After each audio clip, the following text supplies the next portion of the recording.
So the gameplay thing came out for Halloween. It looks pretty good. I think it looks good. Okay, here we go. We got it. Why is it full screen like that?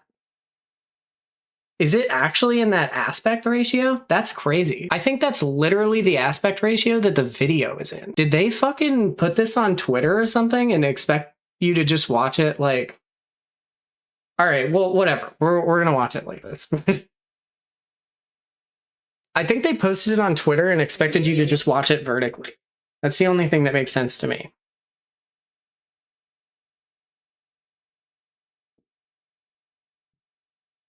I just realized this is muted. I just realized it's muted. Characters desperately attempt to save their neighbors and themselves from the omnipresent this might be boogeyman, kind of while loud. Michael fixates on stalking and slaying his targets. Halloween provides familiar elements fans of the genre know and love, but we're incredibly excited to pull back the curtain and unveil more details that demonstrate our commitment to delivering our most robust, dynamic, and terrifying multiplayer offering yet. Michael Myers is a creeping, methodical killer, and on Halloween night, Haddonfield becomes his hunting ground. Yeah. The boogeyman's primary desire is to eliminate every living resident in this quiet town. But he also begins each match with a list of special targets that supply greater rewards if also, something I noticed is that the clear main standout characters, at least for me, that I would play, like my clear standout characters are her and her. They look so cool. She's all right. Like, honestly, all these guys are kind of mid, in my opinion. I don't know. She looks like a normie. He looks like a prep. I'm not a fan of preppy guys. And then I guess I like this guy's style. I guess I just don't play male characters. So like, I guess if you like male characters, he's pretty cool. But these two are standouts. These characters are really cool. Like those are the ones that I would go for. Expires. These unfortunate residents are positioned across various sites in the map. That guy and Michael players are empowered to use their nightmare suite of abilities to locate, terrorize, and ultimately execute their victims and anyone bold enough to interfere with their bloodthirsty ambitions. Killer Sense allows players to step behind the mask and stalk the residents of Haddonfield.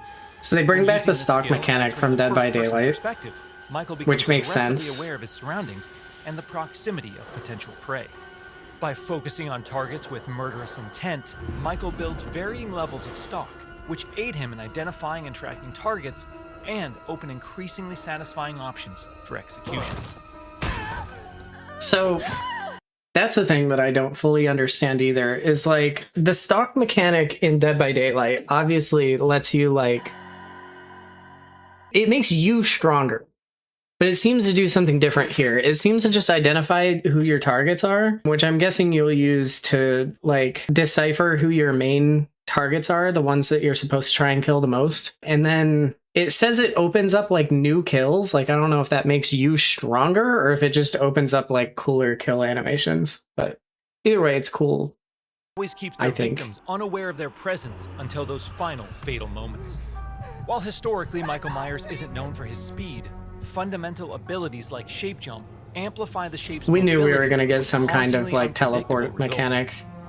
In shape jump, Michael slips into the shadows to move around environments unseen. He's like an actual ghost. Not only does ghost. this increase Michael's base movement speed, but it also provides access to other powerful traversal options, including shape dash, which sends Michael lunging forward with violent momentum. Shape jump is confidently one of the most powerful tools at Michael's disposal, and supplies unlimited possibilities for does it only let you hit down one person now? I know they reworked Myers, and I haven't played in like years. However, that potency comes with a few major caveats. Our masked antagonist can only enter and exit shape jump while in the cover of darkness or outside a resident's line of sight. The light may provide temporary reprieve for the residents of Haddonfield. Flashlight blinds is rough. To remove sources of illumination by shutting off I was pretty sure you could do it to anyone. Cutting power. I mean, and even catalyzing temporary blackouts. Despite the unquestionable malevolence of Michael Myers, yeah, his horrifying homecoming to Ghostface's stock Haddonfield only is won't be like welcomed stock, but without for each resistance. individual survivor. As I the body think count climbs and evidence of the boogeyman's presence becomes undeniable, I local think authorities, Myers can just kill residents, everyone. and distinct playable civilians may decide to gather weapons and face off against evil itself. Thankfully, Michael knows his way around sharp objects and will have multiple options for melee combat. The thing that I like about this as well is that like it seems like no matter what, as long as you get some kind of kills, it seems like there's always a potential for every killer game to be fun.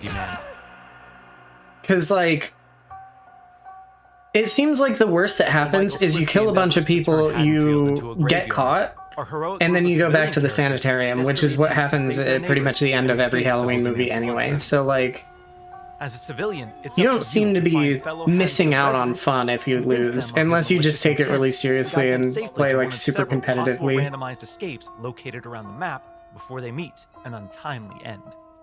I don't know about survivors, but survivors don't ever seem to not be playing either. Like you either come back as a cop or to ensure no two matches of Halloween play out the same, our team is constructing a vast playground of possibilities in Haddonfield. So that's cool.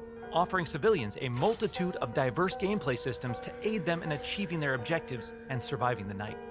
As civilians navigate these environments, they'll uncover points of interest, revealing resident NPCs, lootable containers, hiding places, telephones, possible escape routes, and more. Thoroughly and cautiously exploring your surroundings could very well mean the difference between life and death.